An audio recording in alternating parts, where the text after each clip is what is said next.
All right, aloha, friends. Welcome to another episode of Game Time with the Goss. I'm your host, Brian Gossett. Today's guest is the the guru of girls basketball, all girls basketball here in Texas. He's in his 10th season, covering girls basketball for his website. Check it out at TXHSGBB.com.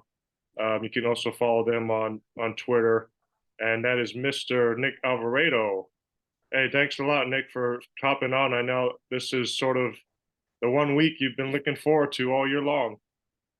Yeah, this definitely goes up there with the opening week of the season. Really, it matches up there. The energy level's pretty high. Awesome. Yeah. So the UIL Girls State Basketball Tournament is this week, starting Thursday, running through Saturday, over at the Alamo Dome in San Antonio. I'll start with this. How many games do you think you've covered in person this year?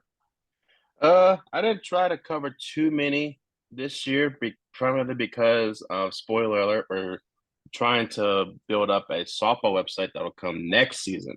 So we're getting stuff, getting the foundation, getting set for that. But I don't really cover a whole lot, primarily like around between 50 games this year. But the personal best was back in 2019 when I covered 120 games in that year. So not too much. Just try to get another website off the foundation too. But try also in the mix of things, just trying to keep up with live streams from school websites and on YouTube and FHS network as well. But L just try to try to see everybody in some sort of way or fashion. Just try to keep up with everybody in the state in terms of getting the playoff run going and of course seeing everybody at state at this weekend. Awesome. Yeah, you do a great job. Again, go check him out at his website. Does a great job covering all girls basketball in the state. Um, you take rankings and classifications out, and I know your rankings are a little different than the ones on TABC, but take all that out, take classes out. Is the best team in Texas still? Are they playing this week? I would say yes. I'd say the best team in Texas is in San Antonio this week, in my opinion, personal opinion. And who's that? I think it still ends in the fact that, and of course, Frisco Liberty is still there. It's still in San Antonio, and they're playing for potentially a state title. Of course, Coach Ross Reedy, of course, nobody bet against that man. Just trust his coaching, and he does a great job coaching. Of course, and a lot of the Dallas media is hyping up JC Abbey. Of course, there's been a lot of comparisons with her, but the big names like Odyssey Sims, Aria Atkins is too. And she's also being compared to her too. As fact, as we know what she did in Dunkerville, and then Odyssey Sims as well. As we mentioned, she played for Baylor in her collegiate career. So basically, I did think that JC Abbey is all around, but in between, if you combine 6A and 5A tournament fields, she is the best player in 6A and 5A, in my personal opinion. Yeah, yeah, Frisco Liberty, defending 5A champs. I believe their fifth trip to state in the last 6 years. So that program obviously uh, is a great program, and they're doing something right. Um, you look at all the semifinal games. Give me what do you think is the best semifinal game? Dude, off the top of my head, I do feel like the best semifinal game will land in 6A between Summer Creek and Duncanville. Summer Creek, a new coach, Coach Doniot, moves in from Cedar Park, comes into Summer Creek, and is still instilling a winning culture at Summer Creek. Now Duncanville has kind of changed a little bit. Of course, they also have a new coach, Coach Ford, doing a really great job. He came in from the boys' side as an assistant, and now be takes over the girls' program. And I hear a lot of good things happening at Duncanville. There's a lot of change happening there. The culture, the locker room culture, everything is kind of getting a little bit of a landscape change in terms of his way, which is a good thing for Duncanville in comparison to what happened to them last year, forced to sit home. Of course, there's going to be a lot of we want last year back for Duncanville, and rightfully so. And I do think that we kind of see it whenever they play on the court this year too. But there's really good athletes on the floor for both sides of the team. Of course, Duncanville will be landing. Mariah Clayton will be one of the big names to be looking out for too. And then Summer Creek athletes on the floor, wherever you go, they would like to spread it out. I do think this will be a very track meet type of game. So very fast tempo. If y'all are fans of very fast paced basketball, you know, there's not going to be a whole lot of shot clock haters in this one because everyone's going to be really trying to keep tabs and try to catch a breath after once halftime comes around. In my opinion. Have you kind of made your picks for state winners, and you got anyone from DFW bringing home some hardware? Yeah, I do. So 6A, I haven't. I am not. I am like 70% sure on where to land in 6A, but I, my gut is telling me to go with Duncanville. They're traditionally strong program, but you kind of our heart is aching more towards Summer Creek in that direction too. But also, uh, kind of think about what happened to do at the other semifinal. San Antonio Brennan, sophomore Bella Fleming scored 41 points in a regional final, and that went to double overtime against defending state champions Clark. And of course, Natalie Huff for Clark, she took a really hard landing off a rebound, and she didn't come back from that injury, and that way Brennan pulled away in the victory there as well. But South Grand Prairie too, they're kind of they winning the region was very impressive. Adel Tack, without Adel Tack, she's out for the year. They're still really strong. They still have some really good talented depth as well when you see them winning the region without Tack on the floor. It kind of says volumes to their depth, in my opinion. But kind of leaning more towards Duncanville in a way. But I do think that Houston is due for a state title. But I think that's probably one of those de facto state tournament, state championship games, Yeah. in that second semifinal. The unfortunate thing is, we hope we gotta drink all the Red Bulls you can on that media row because at 8:30, it's at an 8:30 game on a Friday night, so you have to make sure you get the energy going. So hopefully the games before then are really good before we get into that game too. And in Class 5A, I like Frisco Liberty's chances to repeat. But of course, everyone's eyeing a really strong Liberty Timberview final, which will be really entertaining to see, which I'm definitely here for 100%. Yeah, every day, Thursday, Friday, Saturday, the last game 8:30 is scheduled for 8:30. Of course, Mm-hmm. normally they don't start at 8:30. Yeah, hopefully, yeah. So yeah, we got 5 from the Metroplex. We got Duncanville against Summer Creek. We have SGP against Brennan, both on Friday night. Thursday night, we have Frisco Liberty and Timberview in the 5A semis, and then Friday afternoon, Dallas Lincoln. Do you get a chance to watch in person DFW schools, or is it until you reach state to you get to watch them? No, I always like to travel a lot, and especially during Christmas tournaments, whenever they take place, I always try to make sure that I see the big names, and I guess sometimes get to see Metroplex schools early. And usually when the first tournament weekend comes around is the second weekend in November. Sometimes Metroplex schools will go to Austin for a big tournament at the beautiful classic down in Austin, and then some of them will go to in the second weekend they'll go to McDonald's Invitational. So that one's streamed. All their gyms are streamed live, so I get to try to get a chance to watch them there. But sometimes they come to here to Lubbock during the Christmas tournaments. Some DFW teams don't all.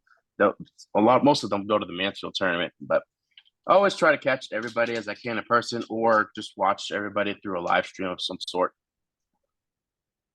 Talking with Nick Alvarado, Texas high school girls basketball insider for TXHSGBB. Does Dallas Lincoln stand a chance against defending champ La Vega in the semis?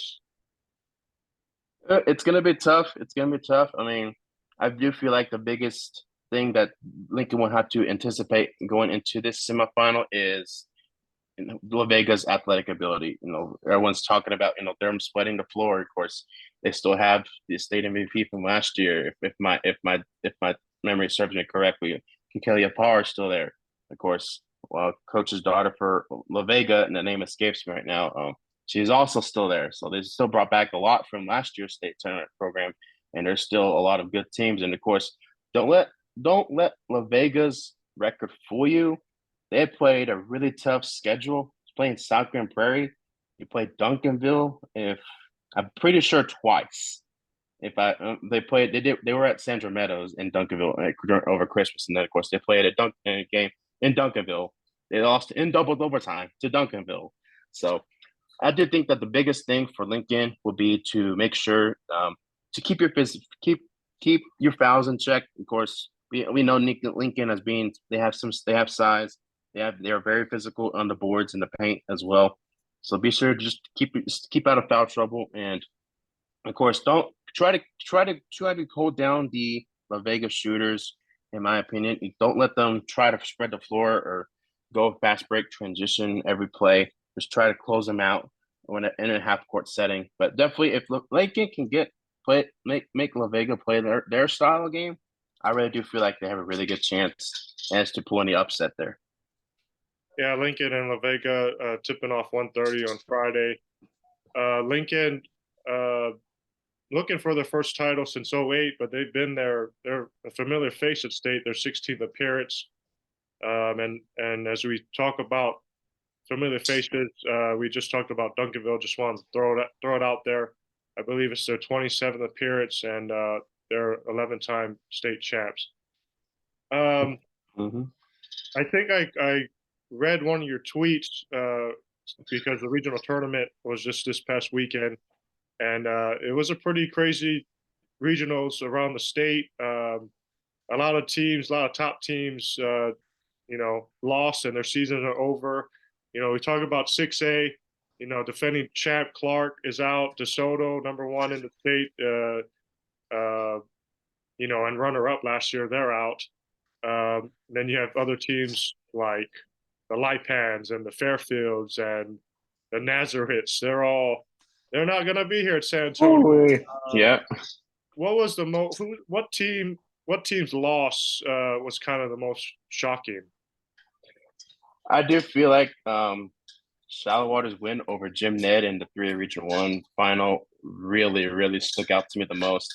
I did feel like that Jim Ned genuinely, and I told people off camera that like I felt like it was a 20-point game that Jim Ned had it. I mean, I didn't think about attending that game because the regional venue was like 15 minutes from me, but I didn't feel like Shallow Water they were playing at the right time. I didn't feel like it was genuinely gonna be honestly not great, but I saw the final score and was like, wow, Shallow Water did it. They did the thing. So the Phillies are playing really great right now, and of course injuries kind of had them. They kind of have their bumps and bruises through earlier in the year, but overall, getting everybody back to healthy is what really was key for them, and especially during their playoff runs. Of course, when you get rack up key wins like that, it just builds up confidence throughout the whole entire team, the locker room, coaching staff, everybody, which just makes you play better basketball, smarter basketball. I feel like too. And then another result, Huntington over Fairfield. I've seen Huntington play in person, and they have a really strong inside-out game. And Fairfield, we all know Fairfield's they've been a pretty great dynasty throughout the years. Of course, it started out with their upset win over Argyle when they were in 4A not too long ago. But overall, as a whole, Huntington is really strong in 3A Region 3. Keep an eye out for them. I know they have a really great point guard, and as well as a really great post player. Number 4 and 21 will be key players, in my opinion. Definitely there. And then, of course, the fact that, of course, Lipan losing, from what I have read throughout game coverages for other people who attended the game and parents of fans over there, Lacona started hot. I mean, I believe that the first half, it was like Lacona converted 8 3-point baskets, if I remember that correctly. So Nakona can shoot the ball really well. They have really great, talented, pure scoring guards that I feel like can change the game in the win. Of course, Skylar Smith and Meg Meekins for Nakona will be really strong and really be the main signal callers for Nakona offense there too.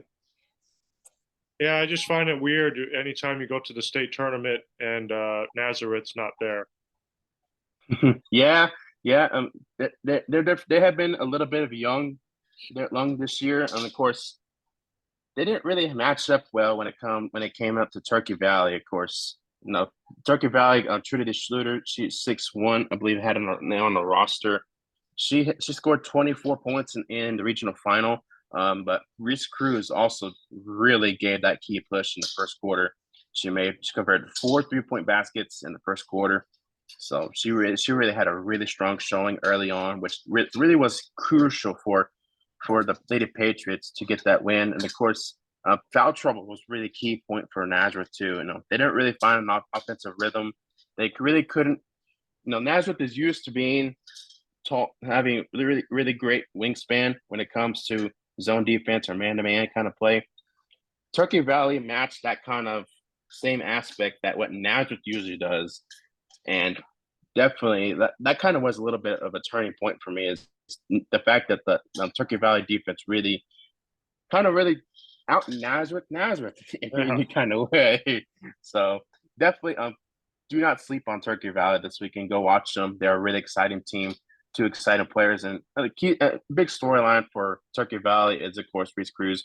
She's 2 ACL tears, both of her left and right ACL tears. She's still playing. She's still playing through that, and it's just amazing to see what she has overcome, despite the fact that 2 ACL tears in the span of 2 years. Wow. Well, good for her, and congrats to Turkey Valley. They're in the 1A semis at 10 a.m. on Thursday. I meant to ask you this earlier when we were talking about DFW, but if you can rank the 5 schools, one being you're most confident that can win a state title, and then 5 being least confident, how would you? You got Duncanville, SGP, Timberview, Liberty, and Lincoln. How would you rank them 1 to 5? Okay, so I would say number 1 will be Frisco Liberty. I feel like they have a really great strong shot. If not, Timberview will be 2, and then I would say number 3, potentially I would say South Grand Prairie. I do feel like they can match up well in the inside against Brandon really good. And then definitely, I'm not too confident in Lincoln. That's why I'm going to put them at 5 right now. And but the 4-way is so tough when it comes to this bracket and that part of the classification. And then definitely, yeah. And then Duncanville at 4. Okay, I like it. Yeah, Duncanville 4. Yep. What about across the state? You don't have to rank them, but who's the one team you're kind of close to 100% locked that they're going to win a state title? I feel like this year it's going to be one of the most tougher years in all classifications. I mean, I'm kind of half and half on 1A right now. 2A, I do feel like, Barnes Mill's young. They have a little bit young roster on them, but the way them defeating Tenahawna Regional Semi this past Friday was absolutely huge for them, a huge breakthrough.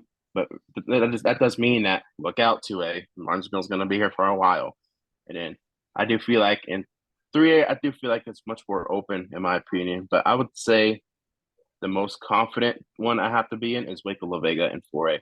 I just don't think right now the bracket kind of opened up for them a little bit. I just don't think that they're playing really well right now. I don't think there's really like anybody that's gonna like turn La Vega's head. Like I don't think there's gonna be really I won't say challenge them, but like try to keep up with their fast paced tempo that they have in some points. Yeah, 4A semis again. The other semis is Bernie and Canyon. I would love to see La Vega against Canyon. You mentioned La Vega sort of running and gunning offense, and Canyon is just sort of used to wearing you down on defense. So that'd be pretty fun matchup there. Mm-hmm. Okay, how about you mentioned you kind of watched at least 50 games this year and a lot more on live stream, but uh, what are one or two games like the best games you've seen all season long? I would have to say one of the more best games I've seen. I would say it has to be. I would say it has to be probably top two for sure. In the Tenahall championship game, tournament championship game between Tenahall and Lipan. Fun energy, best crowd I've ever seen anybody attend a 2A game. Despite and Tenahall's gym is it's really nice. I feel like it's a bucket list gym, definitely for any hoop head in the state to go just to go see it for like a day. To just take a day, take a weekend out of your schedule, go visit Tenahall, and really you're gonna have lots of fun over there if you go in there during Christmas time into before New Year's Eve. I would say the currently best game that I've probably attended so far. It's a tough one. I would say this past weekend between Wellington and ooh Wellington or Fargo in the regional final this past year. This past weekend. Very fun, very high energy game. It was high intensity too. Wellington brings it's very physical. I mean, I see a lot of people counting out Wellington. I was like, no, let's not do that. Let's not do that. No, Lacona's good, but Wellington they're very physical. They're not afraid to get down and dirty and to play some really smart basketball. And I do feel like that their guards are really truly blue collar point guards in a way, and it really starts with Presley Kane up top. She's going to West Texas A&M when she is finished, alongside with her sister too, who is also attending West Texas A&M and playing for the Lady Buffs. Definitely, I do feel like Wellington had a really strong defense. Of course, their physicality was just on the next level, in my opinion. But it just for me, that was just so very high energy, and I really did like the both crowds really showed out really well. But definitely, it's probably one of my top two games for sure this year that I've attended. Awesome.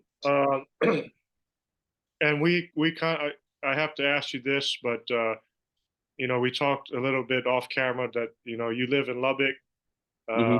and if people don't know, Lubbock Monterey has a really, really, really great player, Leah Chavez. I know, they played Amarillo in the third round. I believe 50 points out of the 68 the team had, something ridiculous like that. Yeah, Um, yeah, you've gotten a chance to see her. Just I guess she sounds like the real deal. yeah. I mean, she is everything, and then some. The fact that, of course, she really leads the team. She really is that person that really, she kind of really is one of the team captains also, and just that player is just she kind of puts everything away and just lets her play do the talking, and not only that, I mean she comes from a really great family, and of course she's a really great person. After games, of course, there's always see pictures of her like taking pictures with other players who attended the game that were not even affiliated with any schools, nor any part of like any small schools that attended that game. Go just to go watch her. She takes time to make sure that she credits everybody and takes time to take pictures with everybody as well. But she's also a great person, great player, which makes things a whole lot more better. But definitely another player you probably should watch coming into next year too. She'll be back next year. She's definitely we call her one of a generational talent in over here in West Texas because I don't since Cheryl Swoops, I don't think there's been any player that has been on that kind of like high I wouldn't say like high caliber level of her talent since Cheryl Swoops. It's just kind of a big deal. I mean, we all know Cheryl Swoops and what she's done, and and of course, just to her be on the same level as Cheryl Swoops kind of level in terms of talent and of course the hype around her, it really says a lot for this area and for of course West Texas basketball as a whole. And this makes it helps the community grow over here. in terms of the whole area as well too. Yeah, number one player in the country for 2025. Like you said, she returns just a junior. But um, recruiting wise, I hope maybe she can stay close with maybe Texas Tech as you talk about Cheryl Swoops. One of my good friends, is the coach, Krista Gerlich. So hopefully she can throw out the red carpet and land a big jackpot there. But Yeah. and now to San Antonio a lot for the state tournament. Kind of, what do you want people to know about state there? And you know, I know for us DFW, I mean for you too, it's a long drive. DFW is 4 hours, but what do you want them to know about the state tournament in San Antonio and why they should make the drive to watch some of these good teams? Yeah, I mean, definitely, of course, if you haven't seen the dome, of course, inside, I mean, not a reason why not I to know. No. But definitely I do feel like the biggest thing that people should tune in is, of course, the fact that, of course, you have like a player like JC Abbey on a kind of like same levels as Aaliyah Chavez, as we mentioned. She's going to be there. Uh, definitely top level talent in the state, in my opinion, will be there. Doesn't matter if they're playing or not. Of course, lots of recognition for any coaches. Of course, when we see like the awards at halftime and all that, that'll take place too. And then, but for the real, I do feel like the main people why they should attend is the fact that, of course, this is a growing sport.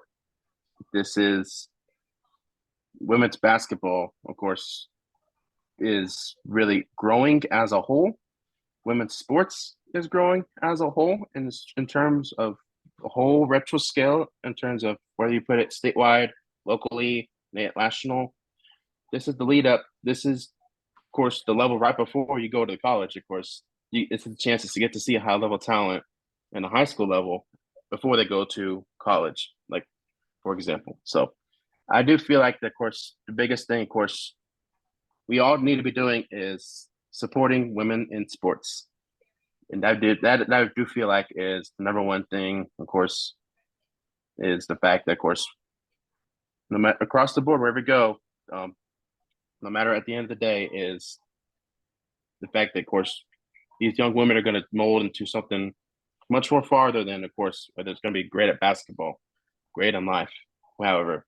But women in sports, I do feel like is probably one of the biggest things I can take out for this weekend is, of course, it's not about yeah.